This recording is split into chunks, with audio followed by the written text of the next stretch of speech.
ദൈവനാമത്തിന് മഹത്വം ഉണ്ടായിരിക്കട്ടെ. ഇന്നത്തെ ഈ ഒരു വിചിന്തനം എൻ്റെ ജീവിതത്തിൽ നടന്ന ഒരു ചെറിയ കാര്യത്തെ പറ്റി പറഞ്ഞുകൊണ്ട് തുടങ്ങാമെന്ന് ഞാൻ ആഗ്രഹിക്കുകയാണ്. എൻ്റെ ഒരു പ്രിയപ്പെട്ട സുഹൃത്തായിരുന്നു ജിതിൻ. ഇപ്പോഴും അവൻ എൻ്റെ പ്രിയപ്പെട്ട സുഹൃത്ത് തന്നെയാണ്. ഒരിക്കൽ ഞങ്ങൾ തമ്മിൽ എന്തെങ്കിലും പ്രശ്നമൊക്കെ ഉണ്ടായിക്കഴിഞ്ഞാൽ ചിലപ്പോഴൊക്കെ ഒച്ചപ്പാടെടുത്ത് അത് പറഞ്ഞു തീർക്കും, അല്ലെങ്കിൽ ചിലപ്പോഴൊക്കെ മിണ്ടാതിരിക്കും. അങ്ങനെ ഞങ്ങൾ പഠിക്കുമ്പോൾ മുതൽ ഇങ്ങനെയുള്ളൊരു സംഭവങ്ങളൊക്കെ ജീവിതത്തിലുണ്ടായിരുന്നു. പിന്നീട് ഞങ്ങൾ രണ്ടുപേരും വൈദികരായി. ഇപ്പോൾ അവൻ ഉത്തർപ്രദേശിലുള്ള ഒരു രൂപതയ്ക്ക് കീഴിൽ വർക്ക് ചെയ്തുകൊണ്ടിരിക്കുകയാണ്. അങ്ങനെ ഒരിക്കൽ ഞങ്ങളിങ്ങനെ സംസാരിച്ചുകൊണ്ടിരിക്കുന്നതിൻ്റെ ഇടയിൽ അവൻ എന്നോട് പറഞ്ഞു, അമലെ, ഞാൻ ദുബായിക്ക് പോവുകയാണ്. അപ്പോൾ ഞാൻ ആദ്യം കരുതി ഇവൻ നുണ പറയണയാണ്. ഞാൻ പറഞ്ഞു, നീ ഇപ്പോൾ ദുബായിൽ എന്തിനാണ് പോണേ? അപ്പോൾ അവൻ പറഞ്ഞു, എനിക്ക് വിസയൊക്കെ വന്നു, ഇനി ദുബായിലായിരിക്കും ഞാൻ. ആദ്യം ഞാനിത് പറ്റിക്കാൻ പറയുന്നതാണെന്നാണ് വിചാരിച്ചത്, പക്ഷേ അതൊരു സത്യമായിരുന്നു. അപ്പോൾ പയ്യെ ഞാൻ ഇവൻ്റെ അടുത്ത് ചോദിച്ചു, ഇത് സത്യമാണോ? അപ്പോൾ അവൻ പറഞ്ഞു, അതെ, നാളെ രാവിലെ ഞാൻ പോവും. ഇത് കേട്ടത് ഞാൻ ഫോൺ കട്ട് ചെയ്തു. എനിക്കപ്പോൾ ഇവനോട് ഒരു വാശിയല്ല തോന്നി, എനിക്കൊരു സങ്കടമായിരുന്നു തോന്നിയത്. കാരണം ദിവസം മുഴുവൻ ഉണ്ടാകുന്ന കാര്യങ്ങൾ എൻ്റെ ഒപ്പം പങ്കുവയ്ക്കുന്നവൻ നാളെ ദുബായിക്ക് പോവുകയാണെന്ന് ഒറ്റയടിക്ക് കേൾക്കുമ്പോൾ നമ്മൾ എങ്ങനെയാണ് അതിനോട് പ്രതികരിക്കുക? കുറച്ച് വിഷമം തോന്നി. വൈകുന്നേരം ഞാൻ അവനെ വിളിച്ചിട്ട് ചോദിച്ചു, നീ ഇത് തമാശയ്ക്ക് പറയുന്നതല്ല എന്ന് ഉറപ്പുവരുത്താനാണ് ഞാൻ നിൻ്റെ അടുത്ത് ചോദിക്കുന്നത്, നീ പോവാണോ? അവൻ കുറച്ച് സങ്കടത്തോടുകൂടെ പറഞ്ഞു, ഞാൻ പോവാണ്.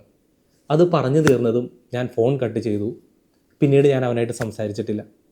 ഏകദേശം അവൻ ദുബായിലൊക്കെ ചെന്നതിന് ശേഷം ഒരു 5-6 ദിവസം കഴിഞ്ഞ ശേഷം അവൻ എന്നെ ഫോണിൽ വിളിച്ചിട്ട് ചോദിച്ചു, അമലെ, നിനക്ക് സുഖമാണോ? ഞാൻ ചോദിച്ചു, നീ ആരാണ് എൻ്റെ കാര്യങ്ങൾ അന്വേഷിക്കാൻ? ഇത്ര മാത്രമേ ഞാൻ അവൻ്റെ അടുത്ത് ചോദിച്ചോളൂ, നീ ആരാണ് എൻ്റെ കാര്യങ്ങൾ അന്വേഷിക്കാൻ? അവൻ വളരെ സങ്കടത്തോടുകൂടെ എൻ്റെ അടുത്ത് വന്നു, എടാ, ഞാൻ അത്രയ്ക്കൊക്കെ ഉള്ളോ? ഞാൻ പറഞ്ഞു, അത്രയ്ക്കേ ഉള്ളൂ. അങ്ങനെ ആ ഫോൺ അവിടെ കട്ട് ചെയ്തു. ദിവസങ്ങൾ മുൻപോട്ട് നീങ്ങി. പിന്നീട് ഞാൻ എന്താണോ അവൻ്റെ അടുത്ത് പറഞ്ഞത് അതെന്നെ പയ്യെ പയ്യെ വേദനിപ്പിക്കാൻ തുടങ്ങി. എൻ്റെ കാര്യങ്ങൾ അറിയാൻ നീ ആരാണ്? ഈ ഒരു ചോദ്യം എൻ്റെ പഠനത്തെയും എൻ്റെ വിശുദ്ധ ബലികളിലും എൻ്റെ നിരന്തരമുള്ള എൻ്റെ ആക്ടിവിറ്റീസിലൊക്കെ ഈ ചോദ്യങ്ങൾ എൻ്റെ മനസ്സിൽ ചോദിക്കാൻ തുടങ്ങി. ഞാൻ എന്തായാലും നിനക്കെന്താ? അങ്ങനെ ഒരു ബന്ധം അവിടെ പയ്യെ തകർന്നു. എന്തിനു പറയുന്നു, ഒരു പക്ഷേ ജയിച്ചത് എൻ്റെ ഈഗോയായിരിക്കാം. ആ ഈഗോയിൽ ഞാൻ ജയിച്ചു, ഞാൻ മുൻപോട്ട് നീങ്ങി. ദിവസങ്ങളൊക്കെ ഈ ഈഗോൻ്റെ ഉള്ളിൽ കിടന്നുകൊണ്ട് ഞാൻ വീർപ്പ് മുട്ടുന്നുണ്ടെങ്കിലും ഞാൻ പറഞ്ഞ ഒരു കാര്യത്തെ നിലനിർത്താൻ വേണ്ടിയിട്ട് ഞാൻ എൻ്റെ ഈഗോയെ മുറുകെ പിടിച്ച് മുൻപോട്ട് കൊണ്ടുപോയി. പിന്നീട് ഞാൻ കുർബാന അർപ്പിക്കാൻ തുടങ്ങുമ്പോഴൊക്കെ ഇതെന്നെ ഒത്തിരിയേറെ ശല്യപ്പെടുത്താൻ തുടങ്ങി. നീ എന്തിനാണ് എൻ്റെ കാര്യം അന്വേഷിക്കുന്നത്? അങ്ങനെ അല്ലായിരുന്നു അവനെനിക്ക് എല്ലാം ആയിരുന്നു. പക്ഷേ ഒരു സമയത്ത് ഞാൻ എൻ്റെ വാശിപ്പുറത്ത് പറഞ്ഞ വാക്കുകൾ എന്നെ മുറിപ്പെടുത്തിക്കൊണ്ടിരുന്നു. ഒട്ടും വൈകിക്കാതെ ഞാനൊരു ദിവസം അവനെ വിളിച്ചിട്ട് പറഞ്ഞു, എടാ, നീ പോയതിൻ്റെ വിഷമത്തിൽ ഞാൻ പറഞ്ഞു പോയതാണ്, നീ എന്നോട് ക്ഷമിക്കണം. അങ്ങനെ അവൻ വളരെ സങ്കടത്തോടുകൂടെ കരഞ്ഞിട്ട് പറഞ്ഞു, എടാ, ഞാൻ നിൻ്റെ അടുത്ത് പറയാതിരുന്നത് ഇനി അത് പോകാൻ സാധിച്ചില്ലെങ്കിലോ എന്നോർത്താണ്, നീ എന്നോട് ക്ഷമിക്കണം.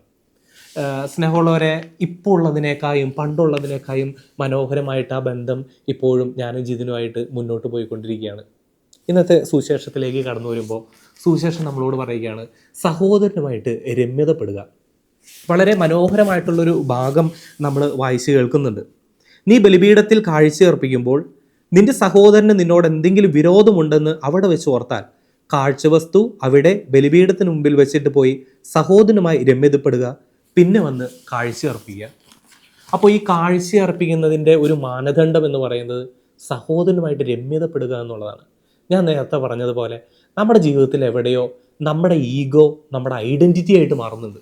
നമ്മുടെ ഈഗോ നമ്മുടെ ഐഡൻറ്റിറ്റി ആയിട്ട് രൂപപ്പെടുത്തുമ്പോൾ നമുക്കൊരിക്കലും താഴ്ന്നു കൊടുക്കാനോ ഒന്ന് തോറ്റു കൊടുക്കുവാനോ ഒന്ന് നമ്മളിലാകും വിധം ഒന്ന് താഴ്ന്ന് സംസാരിക്കാനോ സാധിക്കാതെ പോകുന്ന ജീവിതഘട്ടങ്ങളിലേക്ക് നമ്മളൊക്കെ വീണു പോകാറുണ്ട്. പലപ്പോഴും അങ്ങനെ തന്നെയാണ് നമ്മുടെ ജീവിതത്തിൽ സംഭവിച്ചുകൊണ്ടിരിക്കുന്നത്. ഇന്നത്തെ സുവിശേഷം വളരെ വ്യക്തമായിട്ട് നമ്മൾ ഓർമ്മപ്പെടുത്തുകയാണ്, ചില നേരങ്ങളിൽ നമ്മുടെ ഈഗോ നമ്മൾ തല്ലിക്കെടുത്തേണ്ടതുണ്ട്. ഈഗോ നമ്മളെ നശിപ്പിക്കുന്നതിന് മുൻപ് നമ്മുടെ ഈഗോയെ നമ്മൾ തല്ലിക്കെടുത്തേണ്ടതുണ്ട്. എന്നാൽ മാത്രമേ ചില ബന്ധങ്ങൾക്ക് നിലനിൽപ്പുകളുള്ളൂ. രണ്ടാമതായിട്ട് ഞാൻ പറയാൻ ആഗ്രഹിക്കുക, നമ്മളൊരു വ്യക്തിൻ്റെ അടുത്ത് ക്ഷമിക്കാൻ പോകുമ്പോൾ ആ വ്യക്തിനെ നമ്മൾ എങ്ങനെ സ്വീകരിക്കുന്നു എന്നുള്ളതാണ്. നമ്മുടെ മനോഭാവം എങ്ങനെയാണ്.